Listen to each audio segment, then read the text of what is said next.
بسم اللہ الرحمن الرحیم۔ سب سے پہلے تو میں امت محمدیہ سے تعلق رکھنے والے تمام مسلمانوں کو رمضان المبارک 2025 کی مبارکباد دیتا ہوں اور دعا گو ہوں کہ اللہ رب العزت ہمیں اس بابرکت مقدس رحمت والے مہینے کے ایک ایک لمحے کی قدردانی کی توفیق عطا فرمائے۔ اب میں نے آپ سے تراویح کے متعلق کچھ باتیں عرض کرنی ہیں۔ بعض لوگ کہتے ہیں کہ رمضان المبارک کے اندر تراویح 8 پڑھنی چاہیے اور ایک وتر پڑھنا چاہیے، اور بعض فرماتے ہیں کہ 20 تراویح اور 3 وتر پڑھنے چاہیے۔ اس میں کوئی شک نہیں کہ 8 تراویحوں والا قول بھی اور 20 تراویحوں والا قول بھی حضرت فاروق اعظم رضی اللہ تعالیٰ عنہ کا ہے، لیکن اس پوری دنیا کے اندر کوئی بھی حضرت عمر رضی اللہ تعالیٰ عنہ کے 8 تراویح والے قول پہ کوئی عمل نہیں کر رہا۔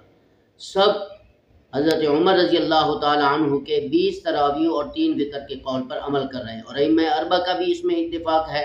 امام اعظم ابو حنیفہ، امام شافعی رحمۃ اللہ علیہ اور امام احمد ابن حنبل، یہ 3 ائمہ تو فرماتے ہیں کہ 20 تراویح اور 3 وتر، لیکن امام مالک رحمۃ اللہ علیہ کے ہاں یہ ہے وہ 36 رکعتیں ہیں۔ لیکن ہمارا اکابر علماء کا اس میں اتفاق ہے کہ رمضان المبارک کے مقدس مہینے کے اندر 20 تراویح نماز پڑھنا یہ سنت موقدہ ہے، اور سنت موقدہ اس سنت کو کہتے ہیں جس کو رسول اللہ صلی اللہ علیہ وسلم نے ہمیشہ کیا ہو۔ آج یہ غیر مقلد کہتے ہیں، احباب یہ آزاد کہتے ہیں الحدیث وغیرہ کہ 8 تراویح اور یہ ایک وتر پڑھنا چاہیے۔ میں کہتا ہوں کہ تمہاری کوئی تعداد ہی نہیں ہے، جس کی تعداد نہ ہو، جس کی حد ہی نہ ہو، وہ کیسے؟ وہ تو 12 بھی پڑھ سکتے ہیں، وہ 8 بھی پڑھ سکتے ہیں، وہ 10 بھی پڑھ سکتے ہیں۔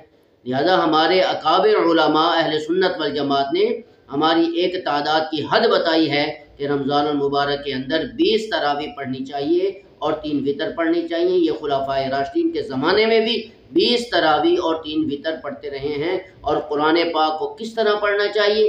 آہستہ آہستہ آواز کے ساتھ تراویح میں قرآن پاک پڑھانا چاہیے۔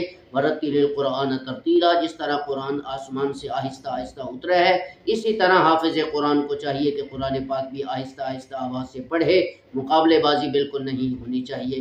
اللہ ہمیں ان مسائل پر عمل کرنے کی توفیق عطا فرمائے۔